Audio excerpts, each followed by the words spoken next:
The ownership is on you. Absolutely. Like the teacher's not finna, not finna ride you like that. They're not finna do this, that. They're not finna pull you. Right. It's on you. Right. So you sink or swim, it's on you. This is a journey. Let me take you on a journey. There will still be the journey. The journey. New sheriff in town, and his name is The Journey. Journey. This thing is bigger than Nino Brown. This is The Journey. The journey. What is it that moved you? The Journey. The Journey. The Journey. The Journey. Welcome back to another episode of The Journey.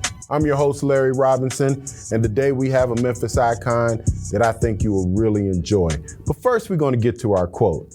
Today's quote comes from the great Ella Fitzgerald, actor, author, activist, all the A's. Assonance as you could never believe. So check it out. It isn't where you come from, it's where you're going that counts. And what does that mean? To me, it's not about the fact that I'm from West End of Louisville, the fact that I'm from a poor house, poor background, all that. None of that matters. What's important for me and for anyone else is where you're going. Where have you set your aim to end up in this life? That's the most important thing. And today we have a gentleman that has set his aim. And today we have Brother Syderek Watson. Born, bred, IT professional, husband, father, actor. I mean, just a Renaissance man. Just pretty much everything. I see. So tell us about it. Tell us the early days. Tell us the early days and what the formation of young Syderek. Okay, all right, I like that. Young Syderek. So, young Syderek grew up in the heart of Memphis. Okay. Near Cherokee Elementary School. So I remember my address to this day, 1437 Catherine Street. Almost like it had a ring to it. And I loved it. I started out, I'm the oldest of three. Okay. And, learning to be a big brother teaches you things. Okay. Growing up in the hood teaches you things. Absolutely. Learning to acclimate to different environments, over the time. Young Syderek was quiet, reserved, still. Tell me about the neighborhood. What do you remember? Was it the candy lady? Some of us had the candy lady. Yeah, we had the candy lady. Oh yeah, tell me about the candy lady. All right, so the candy lady was only 2 streets over. So our house was on the corner. Candy lady was 2 streets over. My buddy across the street, Dwayne, we used to go to the candy lady all the time. Oh yeah. Especially in the summertime because the grape freezes. Oh man, yeah. How that freeze would just harden up on top, and it seemed like all the sugar was just sitting right there. It was heaven in the You're having a moment, man. We go there, we get everything. Get your Chico sticks, get your Laffy Taffies, you get the freeze, you just get, when you go in there, you buy too much. And that's probably where all these fillings came from now. Because I had a sweet tooth back then, I still have it now. I understand. Who outside of your parents had the biggest impact on young Syderek? Man, I have had mentors through all the various stages of my life. Okay. And honestly, those folks, whether it was in scouting, because I was an Eagle Scout and Boy Scouts of America, church leaders, neighbors, not in that community, but in others, and then teachers, educators, coaches. Give me someone who really, that you can just pull up immediately and say, okay, and this dude had, or this young lady had, an immediate impact on me that I can tell the difference today. Okay, so and I you have to forgive me because I can't remember his name. Okay, but he was a coach at Cherokee Elementary School. So our phys ed, he was that coach, but he cared about all the kids. Okay, he cared about all of us, and he was always inspirational, very hard worker. Kind of instilled in us that we needed to work hard, but also look for opportunities to be inspirational. Exactly. Like, even though we're kids, it's like ingrain that now and then start to do that. So I kept that in the back of my mind as I'm continuing to do things, whether I was getting on stage for the first time, trying a different sport, meeting different groups and kids of people, just remembering, I'm gonna do that. I'm gonna do that. How different are you from the person you dreamed you would be as a kid? Because you live in fantasies, you acting and everything else. So, but as a kid, what did you dream?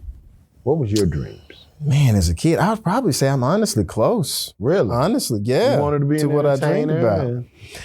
I knew that I wanted to have fun right? And I wanted to enjoy, the things that I would do. So I knew that, I wanted to be around, I wanted to have a family, I wanted to be a father, I wanted to be married, I wanted to You checking all the boxes. Travel. I'm saying it. And then, you know what? It's funny because vision is, you see it before you see it. Right. And, that's something that, I felt like I did just in glimpses as I got older. Like, okay, we'll do this, we'll do that. Hindsight being 2020. Looking back, what was a decision you made as a young person that had a lifelong impact? Although you may not have knew it at the time. Right. Honestly, embracing differences. Really? Unpack that a little bit. So, coming up, when you're a young African-American male, whether it's in Memphis or Chicago, any city, there's always, limitations and there's thoughts and there's barriers and things placed around you. And so you might hear a lot of noise about, well, that's not really for you, or we don't really do that, or, this, that, and the other. And I took the opposite road of, okay, well, I'm gonna be curious and I just want to see about it. Right. I want to learn about it. I don't want to be afraid and just say, because everybody who looks like me says don't do it, we just don't do it and we stay away from it. But embracing differences taught me how the rest of the world lives, what opportunities are out there, what does diversity look like, what does opportunity look like? Well, quickly, where did that courage come from? Because I think as a young person, that's a lot of courage to say, I'm gonna do it this way. I'm gonna turn left when everybody's turning right. So when my parents, I want to say we, and when I went and moved, but when my parents moved from Catherine out to what's now Cordova, I think that was the catalyst because I was taken out of what I did know and what was comfortable. And I was placed in this whole, to me, it was a new world. Oh, I bet. And so I'm like, okay, I got to make a decision on whether I'm going to stay in the house and look outside the window because this is not what I know, or am I going to get out here and, say hi, talk to this person, just see what's happening. What's up? Let's see what's up. Right. That was the change. And then I could see, it was like, okay, this is different, but it's cool. When did you know you was going to be okay on the spectrum of life? At what point did you say, I can do this. I got this? That's a good question. I would say I knew I was going to be okay when my first job was at McDonald's. Working in the grill, cash register, whatever you want to call it. Everybody says not Calvin, but Syderek. Go ahead. Yeah, not Calvin, but Syderek. First job. And I worked there for 3 years, and I knew I was always going to do something different. I just didn't know what. I knew it was going to be in IT. I just didn't know what. And so I had gotten an opportunity to intern for FedEx, and it was only for 3 months. I only had a job for 3 months, and I knew it. And so I said to myself, I'm going to make the most of this opportunity and I'm going to see what comes of it. And thankfully, even after 3 months, they kept me on to continue doing more projects. And a couple of years later, they hired me permanently. Wow. And so in that moment, I said, everything I had been doing, it works. It works. Last question of this segment. And you alluded to it in a sense when you moved out east, I presume. But when did you, Syderek Watson, realize you were a brother, a black man? At what point, at what instance did that become clear? I've always known. Hold on real quick. Listen, we're gonna be right back on the journey. Brother Watson is gonna share with us when he realized he was a brother. Stay right there. The Journey on the KUDZUKIAN Network.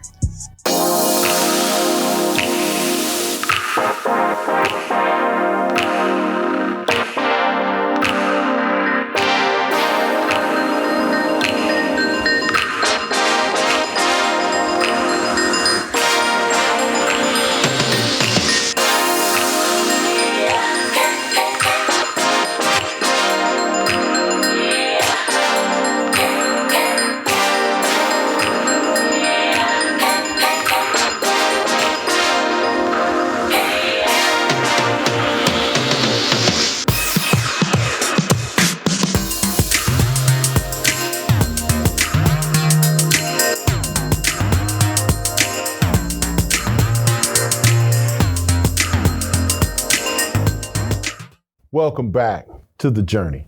I'm your host, Larry Robinson, and today our Memphis icon is Syderek Watson. So, Syderek, what's your why? Why you get up every day and fight the good fight? Man, I get up every day to do good trouble so I can be an influence. Okay. I want others that look like us to know you can do, you should do. Okay. Right? Be different. Well, now, how do you do that? How do you do that from a Syderek perspective? A lot of it is in engaging in your community. Okay. I serve on the board for the Memphis Rise high school and middle school here, and having an African-American male involved in a school that has a 60-70% population of African-American children, you know, that's an impact. To see somebody, hey, I care, I'm here, you know, tell me what's going on, how can we help? You know, so being engaged in the community, being an activist, you know, being vocal in your local organizations, whether it's your church, it's something that you volunteer, you care about, you know, having a face, being present, you know, showing people and showing the world that, hey, yeah, black men are involved. They get things done, they communicate, they're leaders, they're pulling others along with them, they're educating others, inspiring, right? They're doing those things. You can't do that being quiet. Absolutely. So you need to be vocal. Good trouble. Good trouble. Good trouble. All right. All right. You mentioned being a black man, and I want to take you back what I asked you before we went to break. When was the first time you realized that you were a black man? I'll never forget this day. The first time I realized that I was black, I wasn't even a man, I was a child. Okay. I typically used to ride my bike to a store that wasn't too far from the nursing home my grandfather was in. And this particular summer day, I'd gone and went to go get some juice, maybe get some bologna, something, whatever, right? And I was just a few houses from my house, and the police were just kind of strolling down the street. And they pulled over and they asked me to stop. I was on my bike, and they asked me to see what was in the bag. And to my mind, I'm thinking to myself, I just have juice and, you know, candy and such. But they wanted to physically see what was in the bag. And that really just caught me off guard, like as a child. But then I kind of had a moment where I'm like, yeah, this is real. This is the world you live in. This is real. This is what they think. What was that like when your parents, did you ever share that experience with your parents? Yeah, my mother was actually at home, and so she came running out, you know, to kind of quell things in case they were thinking anything else. And after that, I remember she, you know, we kind of talked and had a conversation. She just kind of told me, you know, they're gonna do this to you, you know, from time to time. So just, you know, keep yourself out of trouble, you know, always just kind of be aware of your surroundings, you know, don't do anything that provokes them, but know that this is a part of your life, of our lives. Right. This is a weird question, and you're probably going to think about it for a second. Okay. When's the last time you got a whooping, literally, figuratively, or otherwise? Oh, man. I remember this one, too. Literally, figuratively, physically, mentally, spiritually. I remember this one. Oh, boy. So there was one day, I was supposed to, being the older brother, my younger brother was here, which I'm 5 years older than him. Okay. We were supposed to be just hanging out at our grandfather's apartment, right? In the nursing home right around the corner. Well, it was the height of summer, and me and my brother running around the apartment playing this, that, and the other. My granddad was asleep. Okay. Right? I'm pretty sure it wasn't me, and I think it was him, but he somehow messed with the thermostat and made it super, super hot in the apartment. Okay. So my mother gets off work and comes by, pick us up, check on us. She comes, why is it so hot in here?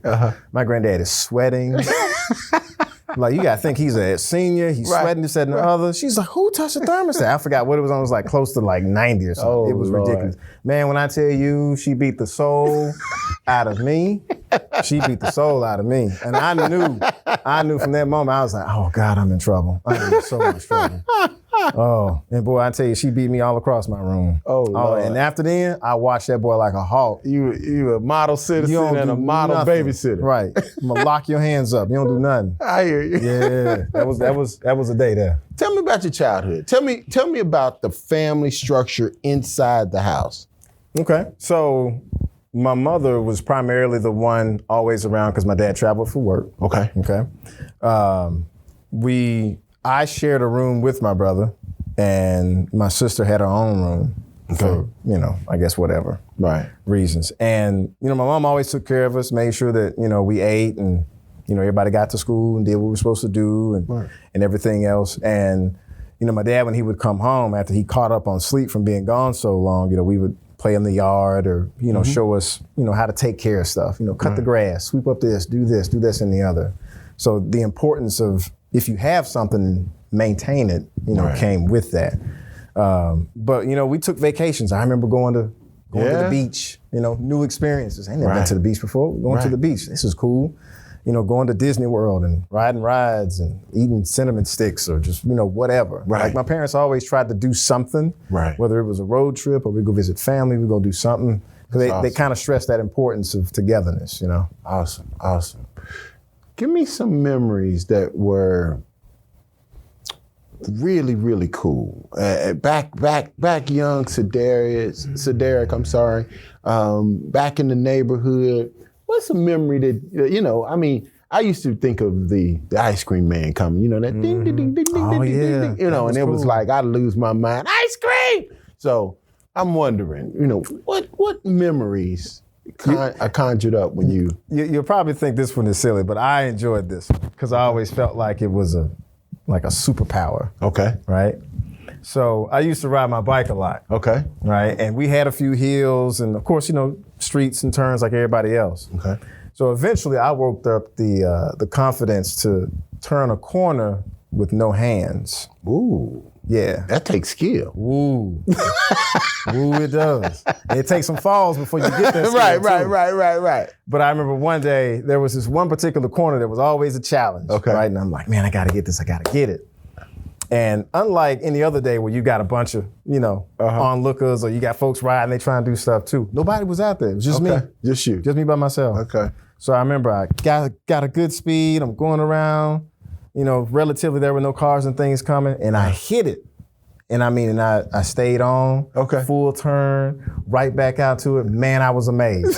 You couldn't tell me nothing after that. I'm like, I did this. Okay. I did this. I don't remember ever doing it again, but I did it that time. One time. That time. And that was just like, man, that was cool, man. You couldn't tell me nothing. I had a big smile on my face going back into the house. Transitioning from youth to, let's say, going to college. Mm-hmm. What was that transition like for you?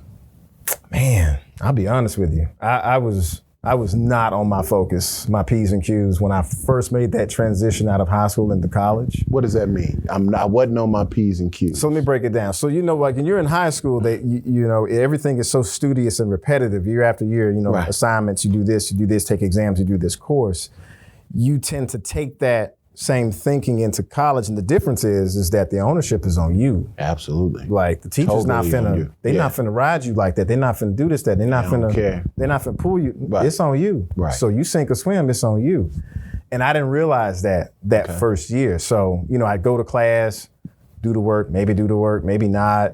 Go to McDonald's, work, do whatever, go play around in the UC, go play games, meet kids, girls, all this other stuff. And that after that first year, they had notified me and kind of told me like, hey, you ain't passed these classes. You can't really sign up next year. Mm-hmm. I didn't really take it like that. At academic probation. Yeah, man, it's something else. It's real. Let me tell you. It's real. You sit around there and thank you paying this, that, that. It's real. Right. And so I remember I tried to sign up for the next semester. And the bursar office was like, no, you got a F in such and such, a D in such and such. Like, I was like, oh, I get it now. Okay. Like I get it. Tell me some of your jobs. Give me like 3 or 4 of your jobs you've had throughout your life. Okay. So prior to my role now, I have overseen FedEx's enterprise contracts and real estate leasing system, right? Big words. Basically managed how FedEx spent money, right? Huge ERP that's global reaching. Had a team of 9 that I operated with employees and vendors. I've overseen their aircraft damage operations. So basically tracking how they onload, offload, how are we hitting planes, what can we do to prevent them, What about before FedEx? Man, before FedEx, it was McDonald's. That was it. I mean, I spent 3 years there. I was a manager. Before then, I was a crew trainer. Before then, I was in the grill. Oh, wow. I was that person throwing burgers down there, making them look like crackers by the time you got to them. You know? That was me. So you was at McDonald's. I was at McDonald's. So McDonald's, starting at McDonald's is not a bad thing. No. Okay. As long as you know it's a start. Okay. That's the difference. Okay. And it could be a finish because you could end up being a franchisee or any of that. You could. What role has Memphis played in your development as a person, Syderek? Man, Memphis has shown me that there's so much that we as African-American males can do, that we can be. Why has Memphis shown you that? Because Memphis has had or has needed opportunities. They've needed somebody to step in and say, hey, such and such city has these type of programs, or they're doing this, that, and the other. And so it takes someone who has been to these places, they've seen, okay, this is cool, we need something like this. We need a rail garden, we need a food hall, we need a place where we can do movies and games and blah, blah, blah, and all this stuff. So it takes someone to go see, okay, and then bring that back to say, okay, we need this and here's why. Like, how do we go about it? Like, who can I talk to? Like, how do we invest in that? Like, Memphis has been one of the places where, maybe we haven't been the most advanced because we don't have, a public transportation system like LA or, some of the DC, like some of the other cities. But to me, it's opportunity, right? It's like, okay, well, why don't we? Like, who do I need to talk to? What speech do I need to give? Like, you want to come see what I see so that maybe you can start to see how this would benefit, us, the community, the kids, everybody else. So that's really what I've seen. It's like, if Memphis was your little brother, what would you say to him? Man, don't be afraid to grow. Don't be afraid. Embrace the change before it embraces you. Okay. Greatest successes. What's up there at the top? What's at the pinnacle? Man. So I won't give a cliche answer like, oh, I won an award, or oh, I did this, that, and the other. I would say my greatest successes is that I have done things and I'm still here to tell those stories. Okay. Right? Yeah, I've won awards. Yeah, I've done commercials. I did film. I did this. I did that. But the fact that I can sit here and tell you and share that story with somebody else so then they can see it for themselves and go, well, I won't do that. He could do it. I could do it too. Like, that's a success for me. Disappointments, failures, disappointments. What would you want a mulligan on? I personally never like to mulligan on them. Okay. But, disappointments of, well, I didn't get that position, right? Okay. And like, you harp on that. Or I didn't get that, I didn't get that role, that acting role or something, Okay. It's like, okay. After a while, it was like, maybe it wasn't for me. I got you. Maybe that's not mine. Mine is elsewhere. It's coming. It's this next thing. Not to, beat yourself up and harp on it for too long. Learn from it, but get up, figure out how you're gonna move forward. That's what's important. Okay. So I see a lot of, especially professional athletes, are now spending time with their sons. If we take the recent NBA finals and NBA playoffs, Draymond Green, you saw Jason Tatum, you are very adamant about the relationship you have with your son. Where does that come from and what does that look like? That comes from knowing and having a relationship with my father and knowing what I wanted to do differently, if that makes sense. And not that he did anything in a bad way, of just me knowing, okay, well, I want to be there more. I want to be involved more. I may want to learn how to do that sport or play that sport so I can, help and just be a part of that.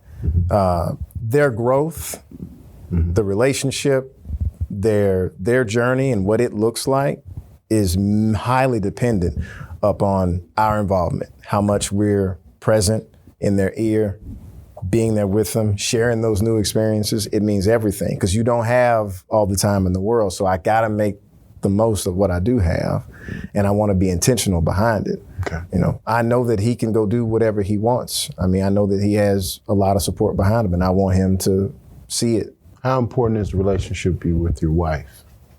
Man, it's real important, man. You got to think, for me and my wife, we're there before the kids. We're going to be there after them because they going to leave at some point. Right. I got a while, but at some point, they going to go. Okay. And when they do, it's just us again. You and me, baby. That's it. We back at it. And so, you know, it's important to always try to do a little something here and there, stay connected. I know we get busy. Everybody gets busy. We got the kids, this, that, and the other. But just remembering, we were here before them. We're going to be here after them. My plan is to be here after them. So we gotta stay on it and keep doing it. Keep loving on each other, keep supporting each other, keep finding new things to learn and grow as we evolve. Hey, I'm changing. I like this now. You change, you like this now. Cool. Let's keep it moving. Right. Okay. Now listen, there's a lot of young boys and young men that are listening to you and looking at you right now. I want you, Syderek Watson, to talk directly to them in that camera and leave them with a Watsonism. Watsonism, I like that. So your Watsonism for today is think about the things that you've dreamed about, that you've thought about of what you want to do and how you want to do it, and start working on it. Start investing your time, your money, your resources into those things.